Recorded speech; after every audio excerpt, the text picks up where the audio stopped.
اس پس منظر میں سوچئے ہم کہاں کھڑے ہیں، ہم کس شے کی گواہی دنیا کے سامنے دے رہے ہیں؟ ہمارے تو انفرادی معاملات بھی بہت پست ہیں، ہمارے تو معاملات آپس کے غلط ہیں، ہم تو جھوٹ اور دھوکہ اور فریب اور ملاوٹ اور خیانت اور غبن، اس میں تو ہم بہت ہائی مارکس جو ہیں سیکیور کر رہے ہیں۔ جارج برنارڈ شاہ نے کہا، میں جب قرآن پڑھتا ہوں تو محسوس کرتا ہوں کہ اس سے بہتر کتاب ممکن نہیں، اور جب مسلمانوں کو دیکھتا ہوں تو محسوس کرتا ہوں کہ ان سے زیادہ ذلیل قوم کوئی نہیں۔ یہ گواہی ہم دے رہے ہیں، یہ محمد کے ماننے والے یہ ہیں، یہ ہے امتی محمد کے،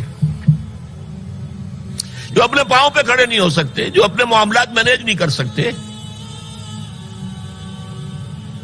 بیکاری، یہ اور کہاں ہے وہ دین؟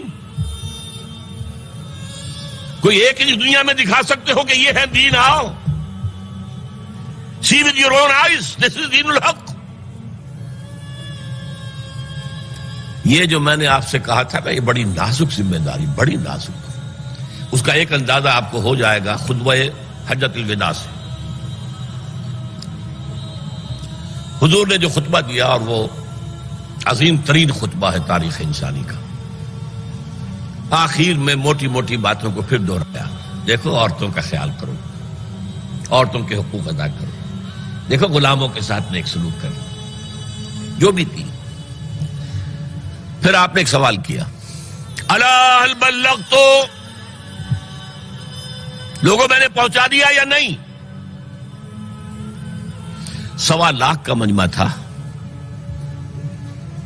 آج سے 1400 برس قبل 1.25 لاکھ کا مجمع بہت بڑی بات تھی، بہت بڑی بات تھی، جبکہ ابھی اسلام صرف جزیرہ نمائے عرب تک محدود تھا۔ آج بھی پہلے کبھی ہو جاتے تھے 28-30 لاکھ بھی، ان مینیجیبل ہو رہا تھا معاملہ۔ اب سعودی عرب کی حکومت نے کو مینیج کیا، پابندیاں لگائی تو 20 لاکھ، یہی ہے نا، 1.25 لاکھ کا بندہ۔ اور اس کا نقشہ میں دکھا دوں، ایک ایک حرف آپ 3 مرتبہ کہہ رہے تھے۔ داہنی طرف رخ کر کے کہا، وہ سنا، پھر مکبر کھڑے ہوئے ہیں، اس نے سنا اور آگے پہنچایا، اس نے سنایا آگے پہنچایا۔ لاؤڈ سپیکر تو تھا نہیں، کوئی پبلک ایڈریس سسٹم تو نہیں تھا۔ پھر آپ نے سامنے رخ کر کے وہی بات فرمائی، پھر یہاں سامنے کھڑے ہوئے لوگوں نے پہنچایا، پھر بائیں طرف رخ کیا۔ اسی لیے ہر جملے کو، ہر بات کو آپ نے 3 دفعہ کہا، الا هل بلغت، میں نے پہنچا دیا یا نہیں؟ اور عام عادت صحابہ کی یہ تھی کہ اول تو حضور کے سوال پر خاموش رہتے تھے کہ واللہ ورسولہ عالم،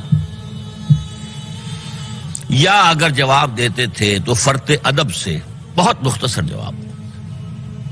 وہ چلبلے قسم کے شاگرد جو ہوتے ہیں، جو استادوں کو بھی پڑھانا چاہتے ہیں، صحابہ کرام اس طرح کے نہیں تھے، اپنی لیاقت اور ذہانت کا روب جو ہے اپنے استادوں پر گاٹ لیں۔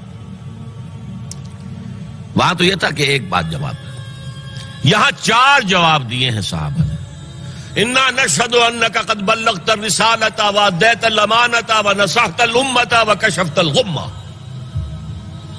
3 مرتبہ حضور نے کہا الا هل بلغت، اور 3 مرتبہ جواب آیا انا نشهد انك قد بلغت الرسالة واديت الامانة ونصحت الامة وكشفت الغمة۔ اے نبی، ہم گواہ ہیں، آپ نے حق رسالت ادا کر دیا، آپ نے حق امانت ادا کر دیا۔ یہ قرآن تو ہمارے لیے اللہ نے نازل کیا تھا نا، آپ کے پاس تو امانت تھی۔ آپ نے امت کی خیر خواہی کا حق ادا کر دیا، آپ نے ہر قسم کی گمراہیوں کے، اندھیاریوں کے، اندھیروں کے پردے چاک کر دیے۔ 3 دفعہ یہ جواب لے کر انگشت شہادت سے اشارہ کیا آسمان کی طرف، پھر لوگوں کی طرف، اللہم اشہد، اللہم اشہد، اللہم اشہد۔ اے اللہ تو بھی گواہ ہے، یہ مان رہے ہیں کہ میں نے پہنچا دیا۔ They can't sue me in your court on the day of judgment۔ یہ میرے خلاف استغاثہ نہیں لا سکتے کہ میں نے پہنچانے میں کمی کی ہے۔ یہ مان رہے ہیں کہ میں نے پہنچا دیا. It was the sigh of relief جس کو کہتے ہیں. 23 برس کی محنت شاقہ. کون کون سے مراحل آئے ہیں.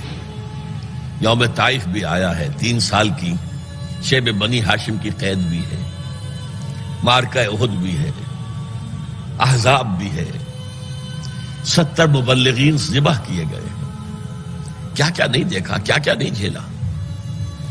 لیکن پھر بات کیا ہوئی؟ اب آپ نے آخری بات اللہم اشہد اللہم اشہد اللہ, اور اس کے بعد فَلْيُبَلِّغِ الشَّاهِدُ الْغَائِبَ. اب جو یہاں موجود ہیں ان کے ذمے ہے کہ پہنچائیں ان کو جو یہاں نہیں ہے. میں فارغ, میرے کندھے سے بوجھ اتر گیا, اب تمہارے کندھوں پر آیا.